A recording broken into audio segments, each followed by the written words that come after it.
Comment utiliser le verbe en portugais? Ou tout du moins, comment le comprendre? Dans cette vidéo, je réponds à cette question et vous aide également à comprendre certaines particularités, certains mécanismes à propos du verbe en portugais. Vous allez voir, ce n'est pas aussi difficile que ça en a l'air, mais soyez bien attentifs à certaines particularités, à certaines règles et quelques exceptions. Alors, générique.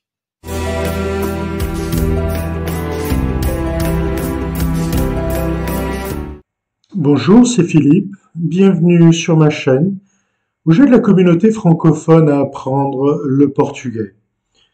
Mon approche quant à cette question se fait essentiellement en cherchant à expliquer certaines particularités de la langue, notamment pour ce qui est de la grammaire, de l'orthographe, mais également en cherchant à toucher à certains aspects de la culture, ainsi que de l'histoire du Portugal, afin que vous puissiez bien comprendre l'esprit du Portugal, l'esprit de la langue.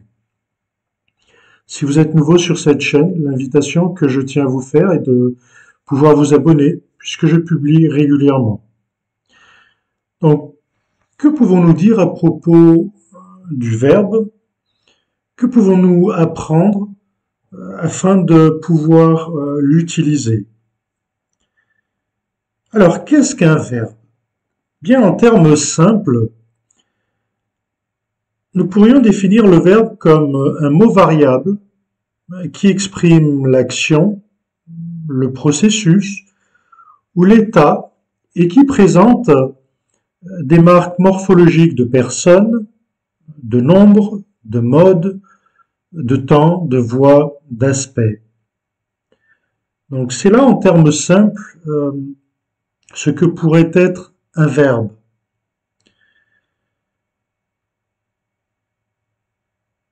Que pouvons-nous dire alors de la conjugaison?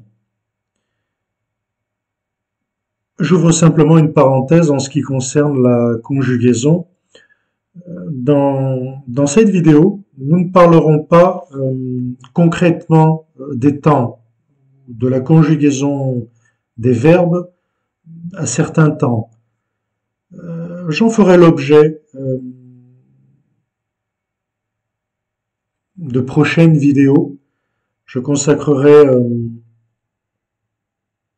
certaines vidéos à certains temps afin que vous puissiez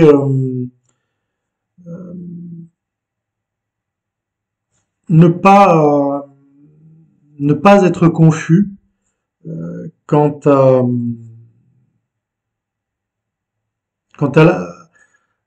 à cette question du verbe et également en même temps à la conjugaison des temps. Donc, je ferai de la conjugaison des temps l'objet de prochaines vidéos. Mais bon, pour ce qui est de la conjugaison d'un verbe, ce que l'on peut dire, c'est que cette conjugaison est constituée donc par ces formes fléchies, des formes qui expriment le mode, le temps, l'aspect, la voix, le nombre, la personne. On distingue trois types de conjugaison régulière en accord avec la voyelle thématique.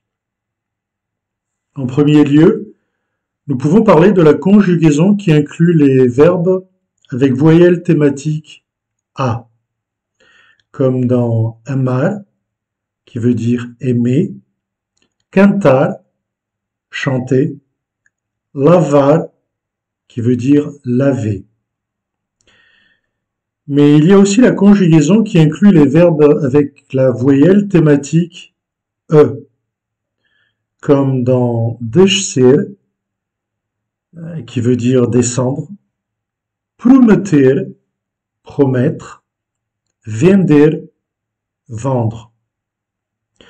Enfin, il y a la conjugaison qui inclut les verbes avec voyelle thématique I, comme abrir, ouvrir, invadir, envahir, partir, partir,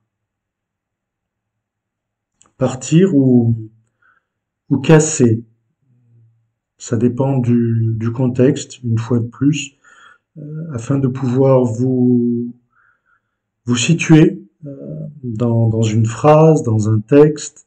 Cherchez toujours à comprendre quel est le contexte. Le verbe pour, qui veut dire poser ou mettre, tout dépend un peu des circonstances, du contexte. Le verbe pour et ses composés, dirons-nous, comme propor, donc les verbes qui se construisent à partir de pour, comme propor, suppor, etc., appartiennent à la deuxième conjugaison, étant donné que dans l'étymologie latine, ce verbe présente une voyelle thématique E, donc une voyelle qui est le E. Le verbe régulier est celui qui se fléchit en accord avec le paradigme de sa conjugaison et dont le radical se maintient immuable. Donc, le radical ne change pas. Comme c'est le cas de lavar, ascender, donc lavar, une fois de plus, laver, acender, allumer, ou encore admitir, admettre. Le verbe irrégulier, donc tout comme en français, nous avons des verbes réguliers et également des verbes irréguliers. Le portugais n'est pas exception, n'est pas trop différent quant à cette question. Alors, pour ce qui est du verbe irrégulier, c'est le verbe qui s'éloigne de ce paradigme, donc de ce principe, pour ainsi dire, dont le radical subit un changement tout au long de la conjugaison. Par exemple, en ce qui concerne des verbes irréguliers, nous pourrions citer le verbe donner, dar, croire, crer, ou encore acudir, qui veut dire, ou pourrait être traduit comme venir en aide. Il y a des verbes dont le radical change afin de respecter des règles d'orthographe, ce qui ne veut pas dire qu'ils soient irréguliers, attention. Et nous pourrions citer par exemple le verbe ficar, fiquei, ficaste, ficou. Donc ficar, rester, et remarquez que il change complètement. Ces terminaisons changent complètement et s'éloignent assez bien du modèle du verbe à l'infinitif, ficar. Nous avons fiquei, je suis resté, ficaste, tu es resté, ficou, il ou elle est resté. Erguer, et vous avez ici le verbe au présent de l'indicatif. Donc, pour ce qui est du verbe ficar, le temps ou les exemples montrés sont d'un temps que les Portugais définissent comme pretérito perfeito, qui est on pourrait dire un équivalent, oui, du passé composé. Mais pour ce qui est des exemples que je vous donne, pour ce qui est du verbe erguer, erguer qui pourrait être traduit comme élever ou s'élever, un petit peu dans cette idée, dans ce sens. Ergo, erg, donc présent de l'indicatif, erg. Voyons maintenant des verbes assez différents, Différent dans quel sens? Différent dans le sens où on les dénomine comme défectifs. Verbe défectif. Il y a des verbes défectifs qui sont utilisés dans certaines formes du paradigme, donc dans le modèle en soi. Modèle dit normal pour un verbe, auquel ils appartiennent. Le verbe peut être conjugué sous toutes ses formes. Néanmoins, certaines d'entre elles sont devenues désuètes, soit en raison de leur prononciation désagréable, donc lorsque on utilise ces formes, ça sonne un peu mal à l'oreille, et en raison de cette habitude, de cette tendance, elles sont devenues désuètes, soit parce qu'elles se confondent avec d'autres formes verbales. Et nous allons voir des exemples. Donc, le verbe peut être conjugué sous toutes ses formes, en parlant de verbe défectif. Le verbe peut être conjugué sous toutes ses formes, néanmoins, certaines d'entre elles sont devenues désuètes, soit en raison de leur prononciation un peu désagréable, soit parce qu'elles se confondent éventuellement avec d'autres formes verbales. Ces verbes peuvent être personnels, impersonnels ou unipersonnels. Donc nous pourrions les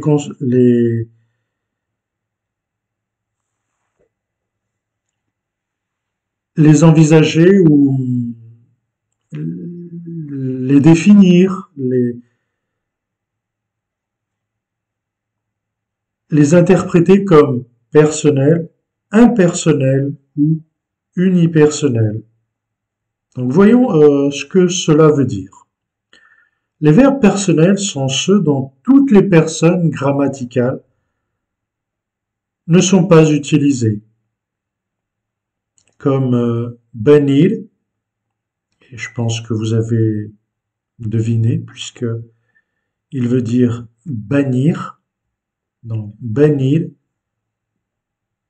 bannir, falir, qui pourrait se traduire comme faire faillite,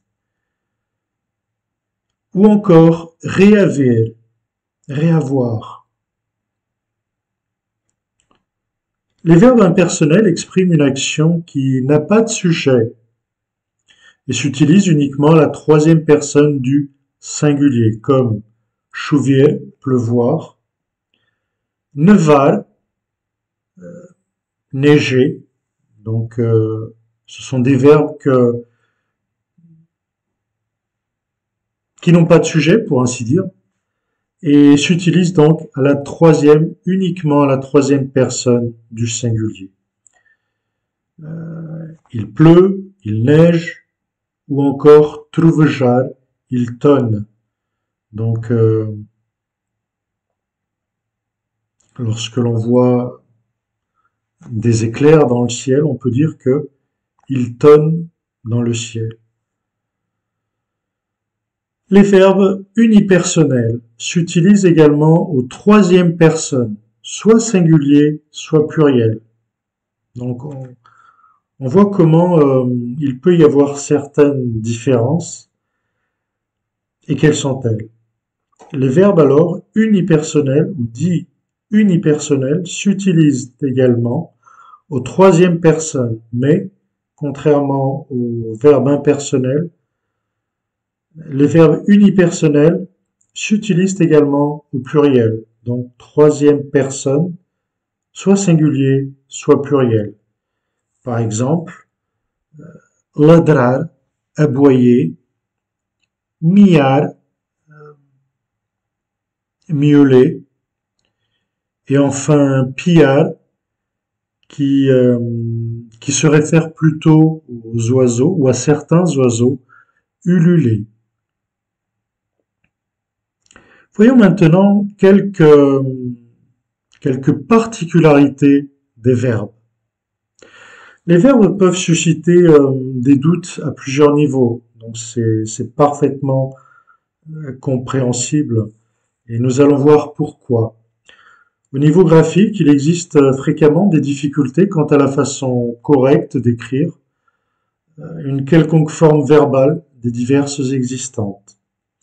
En outre, on confond des formes de différents verbes parce qu'elles s'écrivent de façon semblable, d'où la confusion ou l'incertitude. D'un autre côté, il y a des verbes composés qui s'écrivent de façon différente vis-à-vis du verbe à partir duquel ils se sont formés. Ce type de question, ainsi que d'autres aspects en rapport avec la prononciation ou avec la combinaison avec des pronoms, sont expliqués ici clairement. Donc, nous allons avoir un petit aperçu de ce que je viens de parler. Voyons quelques questions orthographiques. Pour ce qui est des verbes crer, croire, ler, lire, ver, voir et dar, donner. Les formes de la troisième personne du singulier, du présent de l'indicatif des verbes crer, ler et ver et leurs composés prennent un accent circonflexe. Donc ce sont peut-être certaines particularités plutôt applicables, certainement, mais plutôt intéressantes pour ce qui est de l'écrit, puisque bien que à la prononciation on s'aperçoit de quelque chose, mais ce sont des règles qui sont plutôt utiles, pratiques à l'écrit. Donc, les formes de la troisième personne du singulier, du présent de l'indicatif des verbes crer, ler et ver, et leurs composés, donc les verbes qui se construisent à partir de cela, prennent un accent circonflexe, comme crer, descrer, increr, ler, reler, ver, antever, prever, rever.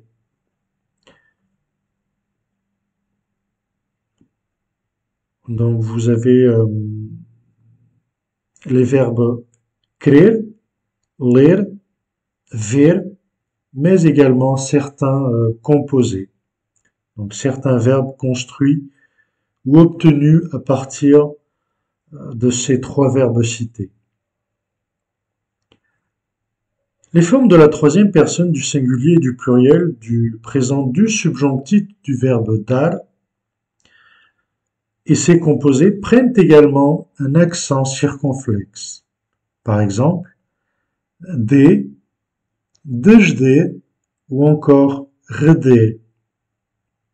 Avec l'entrée en vigueur de l'accord orthographique de 1990, les formes de la troisième personne du pluriel du présent de l'indicatif, les formes de la troisième personne du pluriel du présent de l'indicatif des verbes crer, ler et ver et leurs dérivés, qui s'écrivaient autrefois avec accent circonflexe, ont cessé d'être accentués.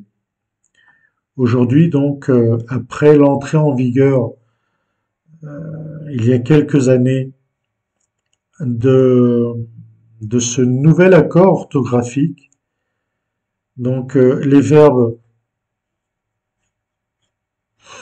crer, ler, ver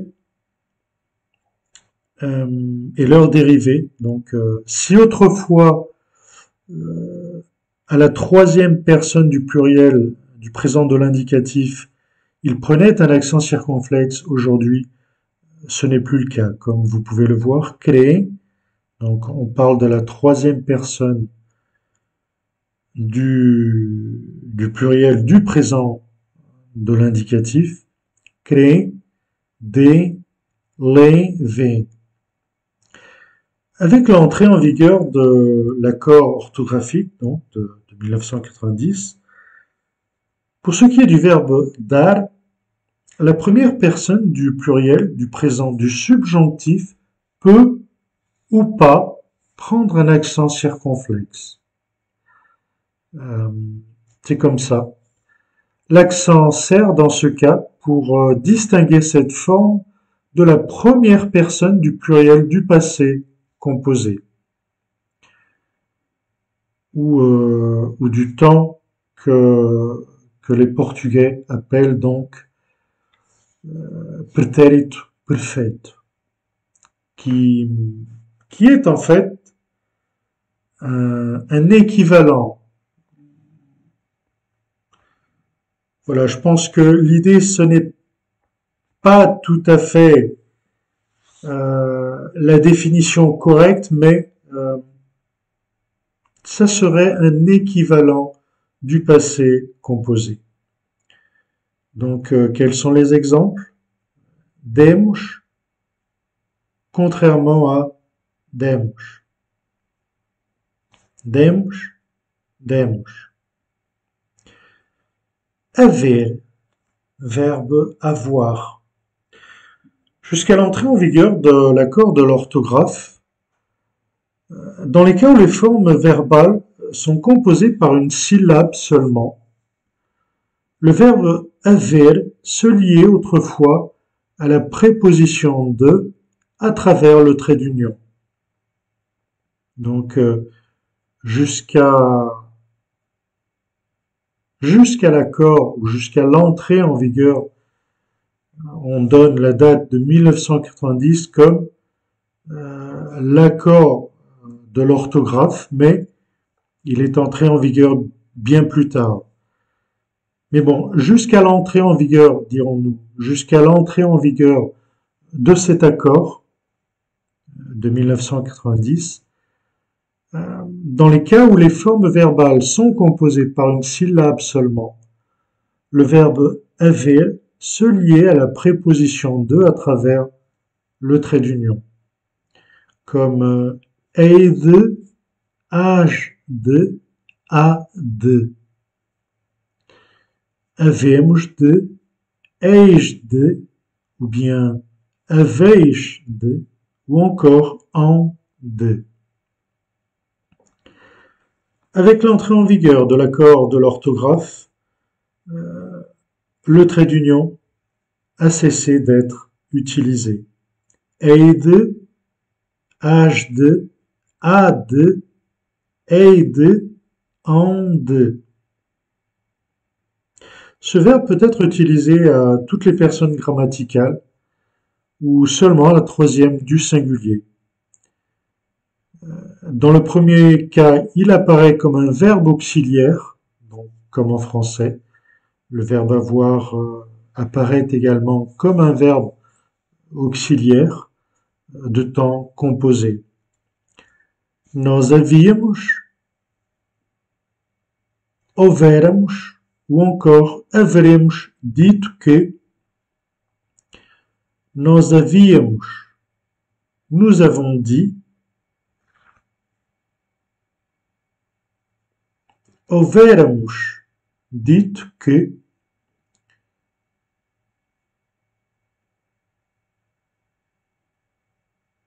Haveremos dito que.